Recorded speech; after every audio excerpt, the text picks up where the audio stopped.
अस्सलाम वालेकुम viewers, rich Pakistan के नए एपिसोड के साथ मैं हूं आपका मेजबान अब्दुर्रहमान। आइए डिस्कस करते हैं आज की दो इंटरेस्टिंग न्यूज। 19 साल से ताखीर के शिकार डैम के ऊपर बाकायदा काम का आगाज हो गया है। अहम डेवलपमेंट है, इस्लामाबाद और रावलपिंडी के शहरियों के लिए बड़ी खबर है। इस डैम से मुतालिक आपको तफसीलात बताएंगे। जबकि आज की दूसरी खबर, के इलेक्ट्रिक ने अपने कराची के सार्फिन को सस्ती बिजली मुहैया करने के लिए 640 मेगावाट के सूरज और हवा से चलने वाले पावर प्लांट लगाने का प्रपोजल नेपरा को दे दिया है।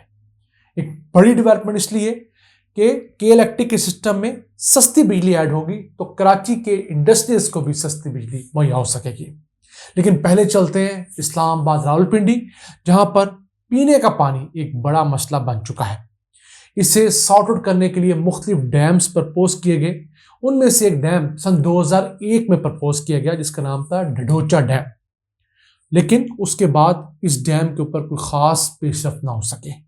2020 में जाकर इस डैम का ठेका दे दिया गया, लेकिन इस डैम के लिए जो जमीन खरीदी जा रही थी उसकी वो प्राइस मालिकान को नहीं दी जा रही थी जो कि मार्केट वैल्यू है। वो अदालत चले गए, अदालत में केस चलते रहे और बिलाखिर सुप्रीम कोर्ट की तरफ से फैसला आने के बाद अब इस डैम के ऊपर बाकायदा तौर पर काम का आगाज हो गया है। 16,194 एकड़ रकबा मालिकान से मार्केट प्राइस पर खरीद कर इस डैम के ऊपर कंस्ट्रक्शन का आगाज हुआ है और ये FWO के ज़ेरे कंस्ट्रक्शन है। 2 साल लगेंगे। 2 साल में ये 7 अरब रुपए की लागत से बनकर मुकम्मल होगा। उसके बाद रावलपिंडी डिवीजन के अंदर और स्पेशली रावलपिंडी सिटी में पानी की किल्लत बहुत हद तक खत्म हो जाएगी। इस वक्त रावलपिंडी शहर को गर्मियों में 50 मिलियन गैलन पानी की शॉर्टेज होती है। यह डैम 60,000 एकड़ फीट पानी जखीरा करेगा, यानी अगर इसको हम गैलन्स में कन्वर्ट करें तो 19.5 अरब गैलन ये पानी जखीरा करेगा और इसमें से रोजाना 3.5 करोड़ गैलन पानी ये रावलपिंडी शहर को देगा। उससे सब इस्लामाबाद के शहरियों को ऑलरेडी मौजूद जो डैम्स हैं खानपुर वगैरह से ज़्यादा पानी की सप्लाई होगी, रावलपिंडी के शहरियों को इससे सप्लाई मिलेगी और ये डैम दोनों शहरों के लिए एक बड़ा रिलीफ होगा। रावलपिंडी और कल्लर सईदा के इलाके के अंदर ये डैम की साइट है। इस डैम की ऊंचाई 123 फुट होगी जबकि चौड़ाई 737 फुट होगी और इसके अंदर जो पानी आएगा वो मुख्तलिफ कुदरती चश्मों से जो कि काहुटा के इलाके के अंदर कल्लर सईदा में है। इसके अलावा जो बारिशी पानी है, बारिशी नालों के जरिए यहाँ पर पानी आएगा। 129 मुरब्बा मील इसका कैचमेंट एरिया होगा, यानी कि इतने बड़े रकबे से पानी आकर इस डैम के अंदर महफूज हो सकेगा और ये इस्लामाबाद रावलपिंडी के शहरियों को पानी पीने का साफ पानी मुहैया करेगा। अब यहाँ पर देखिए कि पाकिस्तान में डैम्स के प्रोजेक्ट किस कदर बुरे तरीके से इग्नोर किए जाते हैं। हमारे यहाँ डैम का इतना मंसूबा 2001 से रुका हुआ था, प्रपोज हुआ। बहुत बड़ा डैम नहीं है, दरमियाने दर्जे का डैम भी नहीं है, निस्बतन एक छोटा डैम है, लेकिन अगर उसे बनाने के लिए हमें 19 साल इंतजार करना पड़ा तो आप अज्यूम कीजिए कि हमारे यहाँ बादशाह डैम को बनाने के लिए, मोहम्मद डैम को बनाने के लिए कितनी रुकावटें, रोड़े अटकाए जाते होंगे। और दूसरा, हमारे हुक्मरानों की नीयत भी नहीं है, क्योंकि जब हुक्मरानों की नीयत होती है तो वो 11 महीनों के अंदर मेट्रो बस बना देते हैं लाहौर के अंदर। जब नीयत होती है तो महंगे दामों कर्जा लेकर ऑरेंज ट्रेन बना देते हैं, खा उसको चलाने की लागत उसके बनाने से ज्यादा ही क्यों ना हो। वैसे आपको बताते चलें कि मेट्रो ट्रेन को बनाने पे तो पाकिस्तान का शायद 200 से 250 अरब रुपया लगा, लेकिन इसके कर्जे और सूद डालकर ये ट्रेन हमें 450 से 500 अरब रुपए में पड़ेगी।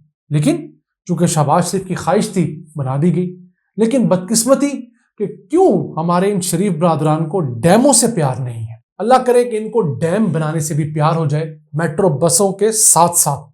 यकीन कीजिए इस मुल्क में ना सिर्फ सस्ती बिजली मिल सकती है बल्कि वाफर पानी से जहाँ ज़रिया इजनास कसरत से प्रोड्यूस होगी, लोगों को पीने का साफ पानी मिलेगा तो अस्पतालों पर लोड भी 70% तक कम हो जाएगा। आइए चलते हैं आज की दूसरी अहम खबर की तरफ। के इलेक्ट्रिक जो कि कराची शहर को बिजली मुहैया करती है, उसने अपने सिस्टम में 640 मेगावाट के सोलर और विंड प्लांट ऐड करने के लिए नेपरा को बाकायदा तौर पर दरखास्त दे दी है। ये 4 मंसूबे हैं जिन्हें ओपन बिडिंग के बाद लगाने की इजाज़त दी जाएगी। एक विंडर और दूसरा बेला के अंदर मजमूई तौर पर 50 और 100 150 मेगावाट के 2 सोलर पावर प्लांट लगेंगे। پھر دھابے جی کے مقام پر 220 میگا واٹ کے سولر اور ونڈ کے ہائبرڈ 220 میگا واٹ کے پاور پلانٹ لگیں گے، اور اس کے بعد جو چوتھا ہے وہ ہے سندھ سولر جو کہ 270 میگا واٹ بجلی مہیا کرے گا۔ اس کے علاوہ 132 kV کی یہ لوگ ٹرانسمیشن لائن بھی بچھائیں گے جو کہ ہب، بیلا اور دیگر انڈسٹریل زونز کو بجلی مہیا کرے گی۔ جو سندھ سولر ہے یہ فی الحال 270 میگا واٹ کا ہوگا، جس میں مزید فیوچر میں 80 میگا واٹ ایڈ کیے جائیں گے اور یہ 350 میگا واٹ بجلی مہیا کیا کرے گا۔ اب پلان یہ ہے کہ کے الیکٹرک اپنے سسٹم کے اندر اگلے 6 سالوں کے دوران 1200 میگا واٹ بجلی رینیوبل انرجی کے سورس سے ایڈ کرنا چاہتی ہے، جس میں جو اویلیبل ریسورسز ہیں وہ ایک سولر ہوگا اور دوسرا ونڈ۔ اور کراچی یا بلوچستان کی ساحلی پٹی اس حساب سے خوش قسمت ہے کہ یہاں پر دن کے اندر سولر وافت موجود ہے، اس کے پیرلل ہوا چلتی رہتی ہے، سارا دن ہوا بھی بجلی بناتی ہے، اور رات کے ٹائم پر اگر سولر نہیں بھی اویلیبل تو ہوا سے، ونڈ مل سے بجلی پیدا کی جا رہی ہے، لوگ اپنے سطح پر پیدا کر رہے ہیں، اور مختلف جو ہے ونڈ مل فارمز بھی ہیں۔ ہمارے پنجاب میں اس طرح کا پوٹینشیل ونڈ مل فارمز کا نہیں ہے، کلر کار اور اس طرح کے چند کچھ کوریڈور ضرور ہیں، خیر پختونخوا میں زیادہ ہے، لیکن کراچی اور ساحلی پٹی ساری جو ہے یہاں پر اس طرح کے ہائبرڈ اگر ہم پاور پلانٹ لگا دیں تو گوادر شہر کے لیے بہت اہم ہے۔ گوادر میں دن کے ٹائم سورج اور ہوا دونوں سے بجلی جائے، اور رات کے ٹائم پر ہوا چونکہ وہاں بہت چلتی ہے، ساحل سمندر ہے، وہاں سے اگر بجلی مہیا کی جائے تو گوادر کے شہریوں کو سستی بجلی، صاف ستھری بجلی مہیا کی جا سکے گی۔ اب دنیا میں جو بجلی کے سستے سورس ہیں ان میں سے ایک سولر اور ونڈ بھی ہے، کیونکہ کمپٹیشن کے ساتھ ساتھ ٹیکنالوجی نے ایڈوانسمنٹ کی ہے۔ ان وجوہات کے سبب ایک طرف ونڈ ملز کی لاگت کم ہوئی ہے، دوسری طرف سولر سیلز کی لاگت کم ہوئی ہے، اور اسی وجہ سے دنیا بھر میں لوگ دھڑا دھڑ ونڈ مل اور سولر لگا رہے ہیں۔ نہ ان پر کوئی فیول کی کاسٹ ہے، ایک دفعہ کی کاسٹ ہے، اس کے بعد آپ نے 20-25 سال تک تھوڑی سی صرف مینٹیننس کاسٹ بیئر کرنی ہے، اور یہ پاور پلانٹ آپ کی اکانومی کو چلاتے رہتے ہیں، اور ماحول دوستو یہ ہے ہی ہے۔ ناظرین، یہ تھا آج کا ایپیسوڈ، ہمیں امید ہے پسند آیا ہوگا۔ اپنی سجیشنز، اپنی آراء سے آگاہ رکھا کریں۔ اپنے میزبان عبد الرحمان کو اجازت دیجیے، اللہ نگہبان۔